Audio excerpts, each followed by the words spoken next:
સુરતમાં વરસાદી પાણીના સંગ્રહનું અભિયાન શરૂ થયું છે। સુરત જ્વેલરી એસોસિએશને અભિયાનની શરૂઆત કરી છે। કેન્દ્રીય જળશક્તિ મંત્રી સીઆર પાટીલે બોર્ડનું ખાતમુહૂર્ત કર્યું।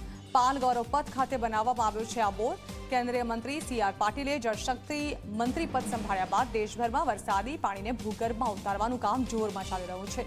શાળા, કોલેજ, સોસાયટી અને ઉદ્યોગોમાં રેઇન વોટર હાર્વેસ્ટિંગને પ્રોત્સાહન આપવામાં આવી રહ્યું છે। તો ચોમાસામાં વરસેલું પાણી જે છે તેને સંગ્રહિત કરવામાં આવે અને ત્યારબાદ તેનો ઉપયોગ કરવામાં આવે તેને લઈને વોટર હાર્વેસ્ટિંગ સિસ્ટમ જે છે તે સક્રિય કરવામાં આવી રહી છે ઠેર ઠેર રાજ્યમાં। ત્યારે તેને લઈને સુરતે હવે પહેલ કરી છે।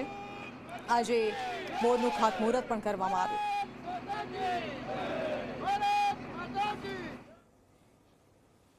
આ વાતને સમજવાની જરૂર છે અને આજે જો આપણે આ પ્રયત્ન નહીં કરશું તો આપણે આપણી આવનારી પેઢીને ધન આપી શકીશું પણ જલ નહીં આપી શકીશું ને જલ વગર એ જીવી ના શકે। અને એટલા જ માટે મોદી સાહેબના આહ્વાનને જે રીતે લોકોએ સ્વીકાર્યું એમની આ લાગણીને એમણે જમીન પર ઉતારવાનો પ્રયત્ન કર્યો।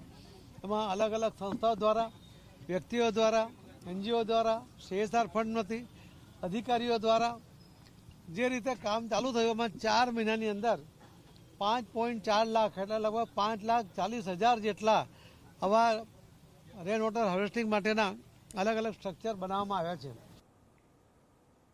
તો આગળ કરીશ અને સમાચારો પર નજર તે પહેલા હાલ રોકાઈએ।